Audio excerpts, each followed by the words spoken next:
Chapter 13. This is where we really start getting into the more exciting part of pharmacology. And it's exciting to me. I hope it's exciting to you too. But these are drugs that are usually prescription only. You will see them used frequently in the hospital as well as outpatient or people who are picking it up from, say, a Walgreens or a CVS. It's just a little bit more interesting than the basics and vitamins and minerals, in my opinion. So, Chapter 13 discusses the autonomic nervous system and drugs that are used to treat or affect the autonomic nervous system. So the autonomic nervous system is the involuntary part of our nervous system. It controls things we don't even have to think about, like digestion, our cardiac function, as well as our respiratory function. You don't have to think about every time that you take a breath in and out. You do it subconsciously. It's just a natural response. That's the autonomic nervous system. It's divided into two separate parts, the parasympathetic nervous system and the sympathetic nervous system. Those two parts are opposite of each other. Sympathetic is fight and flight, whereas parasympathetic is rest and digest. And so hopefully you can remember those two separately, and they're both part of the same system, but they sort of do opposite things from each other. They balance each other out. So there's 4 different categories of drugs that can be used to affect the autonomic nervous system. The first 2 either block or mimic the sympathetic nervous system. Blocking is adrenergic blockers. Mimicking is the adrenergics. And the other 2 either mimic or block the parasympathetic nervous system. Mimics are cholinergics, and our blockers are cholinergic blockers or anticholinergics. So let's start with our adrenergics, our sympathetic mimic drugs. So the sympathetic nervous system and the adrenergic drugs all kind of do the same thing. They cause cardiac stimulation, increased blood flow, peripheral vasoconstriction, bronchodilation, and dilation of the pupils. So what would that do in real life? Imagine somebody walks into a room and scares the heck out of you. You were sleeping and they wake you up. All of a sudden, your sympathetic nervous system is stimulated, and all of those things that I just mentioned happen. This enables you to move quicker, see better, as well as breathe better in order to get the heck out of there if you need to. It's part of your natural instinct.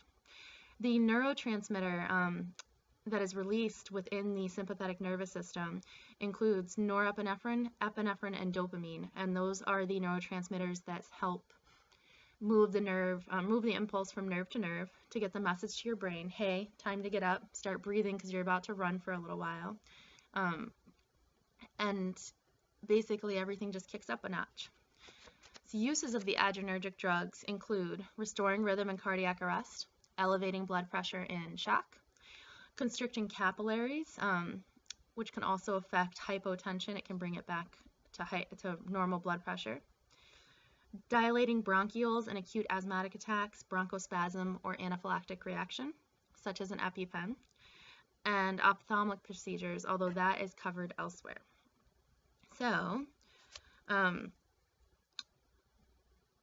side effects of the adrenergics are actually the exact same actions. It's just maybe these things aren't necessarily good. We don't necessarily want them.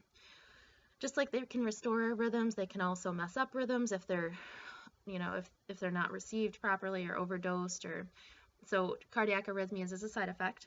Tachycardia, palpitations, nervousness and tremor, chest pain, hypertension, and hyperglycemia.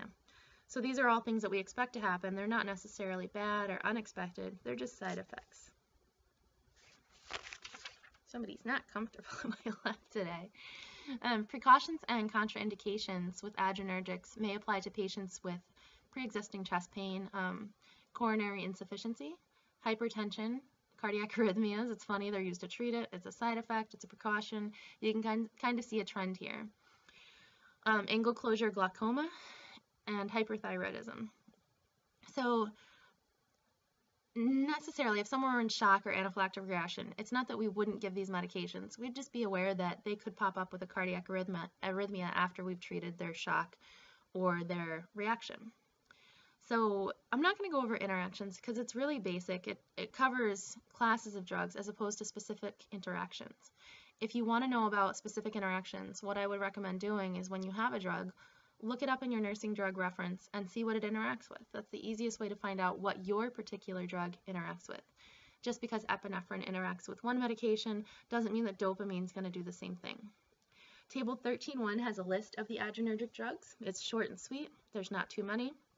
And you can kind of get an idea of the dosage, the brand name, and what they're used for. Adrenergic blockers. These block the sympathetic nervous system. The most commonly used drugs are alpha and beta blockers. Alpha blockers are covered in chapter 15 and 25. We're going to discuss beta blockers here. Alpha blockers sort of have a different use entirely. Beta blockers are still concerned with more of the autonomic nervous system. So beta blockers are used to block all of that increased crazy reaction. So beta blockers might be used for hypertension, cardiac arrhythmias, chest pain, migraine headache, and tremor. Side effects are the exact opposite of our side effects for our mimic drugs. Side effects include hypotension, bradycardia, which is slow heart rate, fatigue or lethargy, bronchospasm because our bronchioles are closing, nausea, vomiting, hypoglycemia, and confusion. So we would need to be careful with these medications in people who have asthma and COPD. They do the exact opposite of the mimics. They close the airways. So if somebody already has a pre-existing airway condition, we don't want to close the airway even further. Abrupt discontinuation. You never want to abruptly discontinue a beta blocker. That could cause problems, and it's supposed to be tapered down over several weeks. In somebody with diabetes, beta blockers can mask the signs of hypoglycemia, meaning the patient could slip way, way down low and never even have the traditional signs of hypoglycemia, so no one around them might know that they're suffering from it and that they need to be treated. Again, I'm not going to go over interactions. Look up the drug when you come across it to know the specific interactions. Table 13.2 has your list of your prototype, basically, of beta blockers, and all of the other ones pretty much follow that exact, that same class of effects, class of use, so they're very similar. Cholinergics. This is back to our parasympathetic nervous system. Cholinergics mimic the parasympathetic nervous system.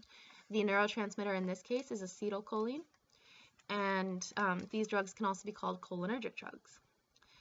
The actions of the cholinergics include increased gastrointestinal peristalsis or movement, increased contraction of the urinary bladder, increased secretions, increased skeletal muscle strength, lowered intraocular pressure, and slowing of the heart. So based on those actions, try to think about what the uses might be. So first, increased gastrointestinal peristalsis. If somebody had a GI tract that was slowing down and needed to keep moving along. Increased contraction of the urinary bladder if someone was having urinary retention and we wanted to get them flowing again. Increased skeletal muscle strength in conditions such as myasthenia gravis where there's muscle weakness. Xerostomia is another use, which is dry mouth. So if the patient has dry mouth, cholinergic drugs can be used to increase secretions. And side effects may include nausea, vomiting, diarrhea, muscle cramps and weakness, slowing of the heart and hypotension, and of course, to be expected, increased secretions can lead to sweating, excessive salivation, tearing, and flushing. In addition, respiratory depression and bronchospasm is another side effect. So atropine is the cholinergic blocker that would be used to reverse a cholinergic crisis or overdose with cholinergic meds. Some precautions and contraindications with the cholinergics apply to people with BPH or benign prostatic hyperplasia because these people already have an enlarging prostate that's blocking urinary function. So if you try to contract the bladder more, it could cause problems because it's constricted. Precautions also exist for patients with asthma, cardiac disorders, or hypothyroidism.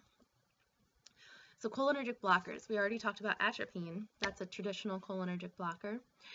They're also called anticholinergics, are drugs that block the action of the parasympathetic system.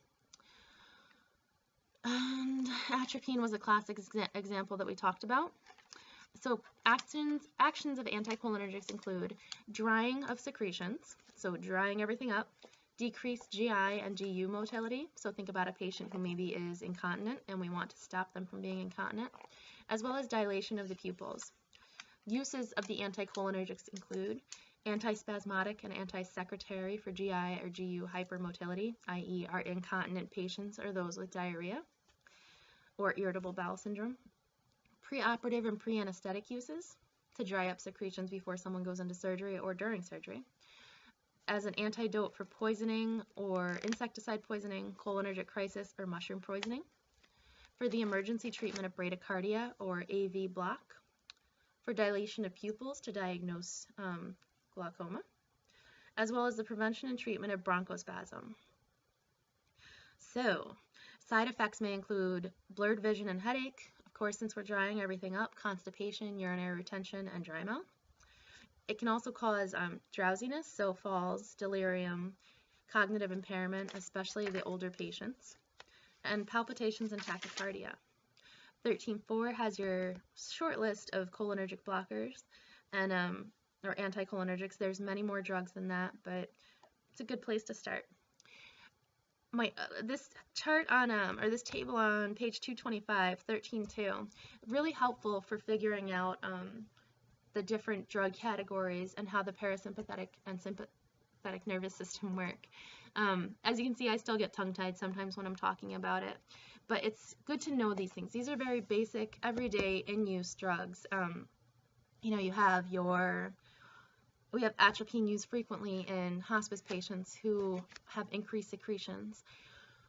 We have bethanechol or neostigmine, bethanechol being used for patients with urinary retention, neostigmine being used operatively.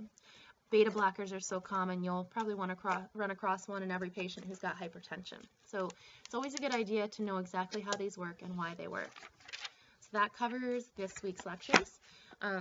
Just like week 1, at the end of week 2 is, for the lectures we just covered, is the study guide, and there will be a quiz as well. I hope you guys have a great week, and I'll see you in week 3.